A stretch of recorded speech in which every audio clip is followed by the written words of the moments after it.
Welcome to Adventist News Update, a service of the South Bahamas Conference of Seventh-day Adventists. I'm Andrea Musgrove. Coming up in the news, the Pathfinder Club impacts young lives in our nation's capital. Bahamas Academy School takes part in Breast Cancer Awareness Month. Two pioneers of Adventism soon to be honored, and the church in Mongolia sees remarkable growth. These stories and more on this week's Adventist News Update.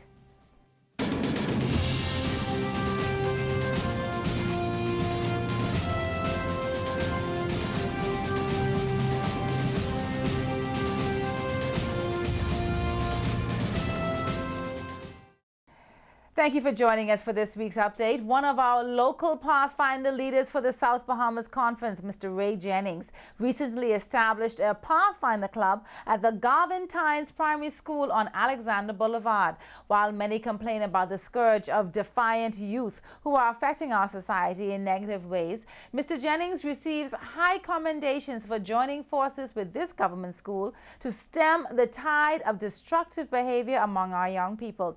Director Jennings said that he became interested in starting the program after having a conversation with one of the teachers at the primary school who was interested in providing additional constructive activities for the students. The program, which is eagerly accepted by the parents, teachers, and staff of the school, is already making a marked impact on the students. Terry Butler, a teacher at Garventines, spoke highly of the initiative and stated that she is pleased that two of her sons who attend the school are members of the club.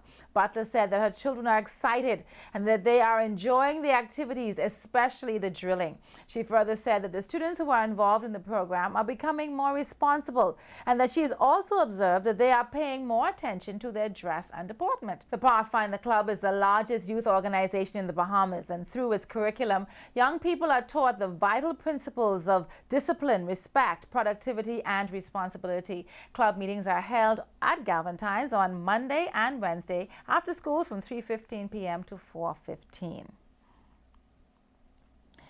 Breast cancer is one of the leading causes of death in the Bahamas, and in the month of October, this topic has become the focus of most business establishments, schools, and civic groups. Bahamas Academy, too, has joined in the promotion of breast cancer awareness.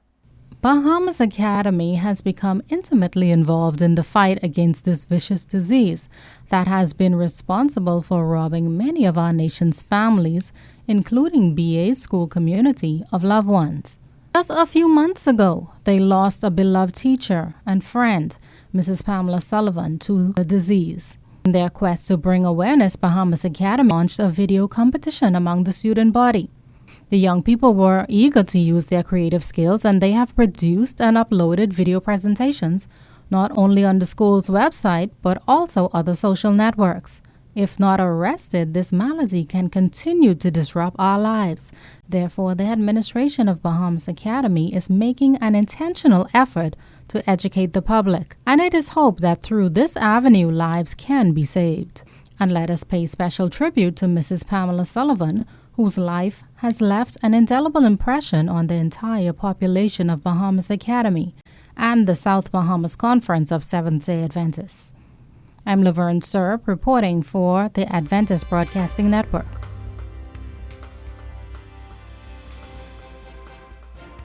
In which year was the Bahamas Mission of Seventh-day Adventists organized into a conference? Is it A, 1968, B, 1955, or C, 1948?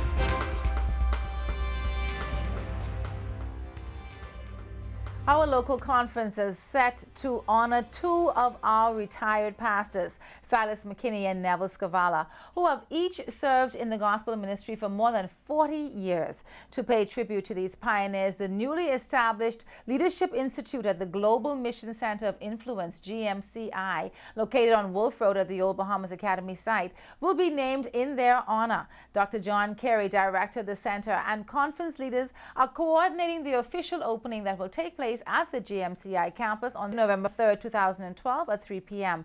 Pastors McKinney and Scavala were the first Bahamians to graduate with degrees in theology from the former West Indies Training College, now Northern Caribbean University. Subsequent to their deployment in the Family Islands and New Providence, they assumed leadership of the then Bahamas mission of Seventh-day Adventists. Pastor McKinney was appointed the first Bahamian president of the mission, and Pastor Scavala was the first secretary/treasurer. In fact, their service extended to the borders of the Bahamas, taking them to Jamaica and the Cayman Islands respectively as presidents in both fields. Their contributions still impact the growth of the church today. The entire community is invited to attend the opening of the McKinney-Scavala Leadership Training Institute that will serve to develop leadership skills among members and also the community at large. On Wednesday, October 17th, the World Church concluded its annual Fall Council or Committee meeting in Silver Springs, Maryland at the Seventh-day Adventist Church headquarters. Last weekend, October 27th, the Inter-American Division held its year-end meeting in Honduras. These meetings were open to all church boards within the Inter-American Division, including the churches within the Atlantic Caribbean Union Mission via the Internet. The major item for this year's meeting was to launch and present plans for the 2013 the Year of the Laity. Following these meetings, the Atlantic Caribbean Union Mission will begin its year-end meetings on Monday, November 5th. During that time, field consultations will be held where the administrators of each field in ACOOM will interact with the administrators of the Union on matters relating to the overall development in their particular areas. This will be followed by the Executive Committee meeting, which begins on Tuesday morning, November 6th. According to Elder Roderick Sands, the year-end meetings are important for the church as it allows time to celebrate God's leading of the church and to reflect on what God has accomplished through the church. It is also a time for us to give an account in areas of finance, evangelism, and the various ministries. Finally, it is a time to project for the future. There are 28 members on the Union Committee, which includes all administrators at the Union and the various fields throughout ACOOM, departmental directors at ACOOM, and various pastors, workers, and lay members. The meetings will be held at the Union's headquarters on Gladstone Road. Each year during the month of October, the Seventh-day Adventist Church launches its annual InGathering Campaign. While some fields have recently concluded evangelistic crusades and other crusades are still underway, all of the territories within ACOOM have embraced this opportunity. According to the historical account, in 1903, Jasper Wayne, a Seventh-day Adventist, ordered 50 copies of the magazine Signs of the Times, which was devoted to the issue of capital and labor. As he opened the parcel in the post office and gave out the copies, he mentioned that any monies that the recipient cared to give will be used for the mission of the church. Within 1 hour, he depleted his supplies and in return received $4 to be used for the work of the gospel. Guess that was a lot of money back then. Out of this experience, the InGathering program was developed. InGathering Campaign soon became standard in all countries in which Seventh-day Adventists have developed an organized work. InGathering provides the church with two key opportunities. First, each member has a unique opportunity to share Christ with the public and to shed light on what the church is doing to uplift the human condition. And secondly, it affords each member the privilege to invite their friends, neighbors, and family members, etc., to partner with the church in providing the financial means to carry out the mission that Christ has assigned to the church. Psalms 24:1 reminds us that the earth is the Lord's and the fullness thereof. God has abundance in our world, and He's placed a lot of it in our hands. The annual theme for InGathering throughout ACOOM is Love in Action. The InGathering period officially concludes at the end of April. And now here's your health tip.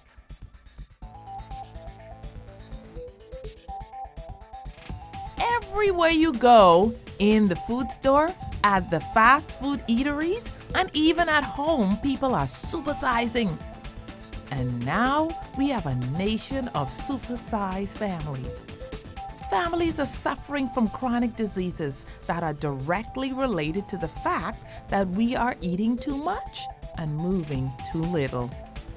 Let's do a family checkup and observe some of the pitfalls that experts have found directly relates to supersized families. Pitfall number 1, parents' belief that child's supersized status is normal. Oh, parents, wake up! Plump is no longer cute. It is dangerous. Pitfall number 2, eating lots of fast foods.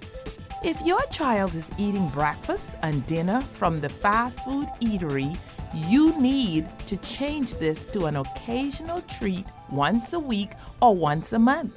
Pitfall number 3, eating anytime, anything, and any amount. That definitely has to stop. Pitfall number 4, eating while watching TV. That's another dangerous one.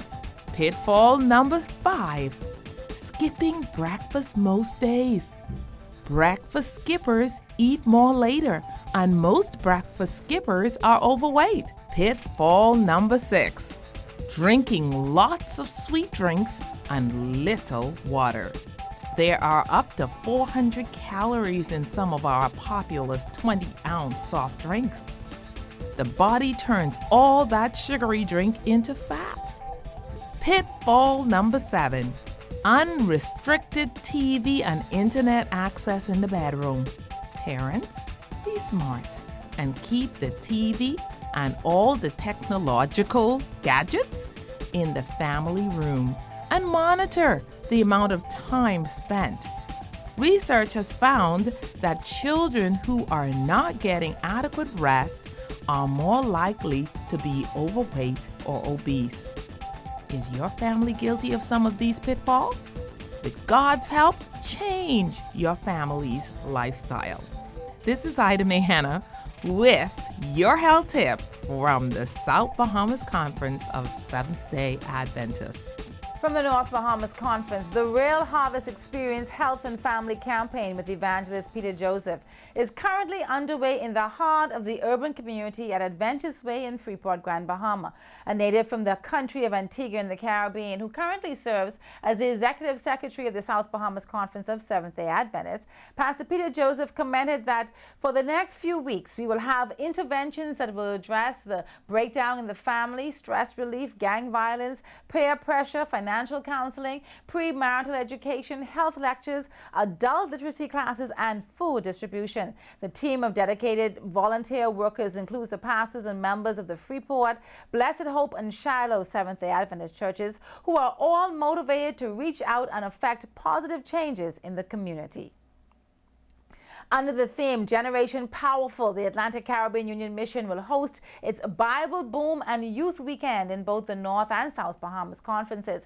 Pastor Benjamin Carbola, Youth Director of the Inter-American Division, will be the guest for this occasion. The weekend began on Thursday, November 1st, when the Union Finals of the Bible Boom was held at the Freeport Seventh-day Adventist Church. In the South Bahamas Conference on Sabbath, November 3rd, Pastor Carbola will be the main speaker at a youth worship service to be held at the H.G. Coburn Gym on Wolf Road at the Old Bahamas Academy site in Nassau. And in the afternoon of November 3rd, a youth and Pathfinder parade and rally will also be held. All are invited to share in these services with the youth of Akum. And now for our world news from the Record in Focus Christian magazine. Since the fall of communism in the late 80s, Christian missionaries have seen strong church growth in Mongolia. According to Adventist News Network, a recent evangelistic effort in the capital, Ulaanbaatar, saw 100 people making decisions for Christ. After using radio programs and correspondence courses to introduce Mongolians to Bible truths, a series of public meetings held in 9 churches around the city focused on Jesus as the hope for the future. Local church members and leaders are thanking God for the strong response and are already planning next year's effort.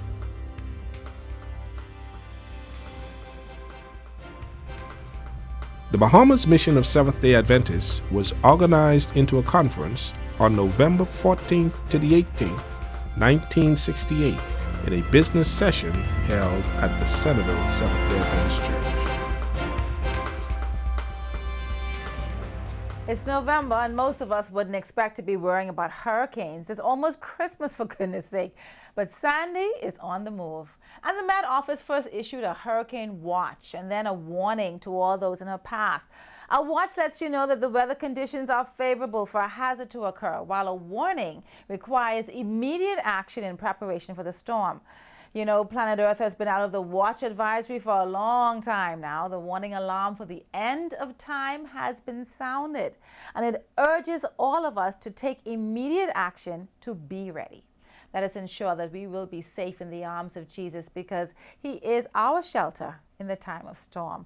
This has been your news update on behalf of the production team here at the South Bahamas Conference headquarters.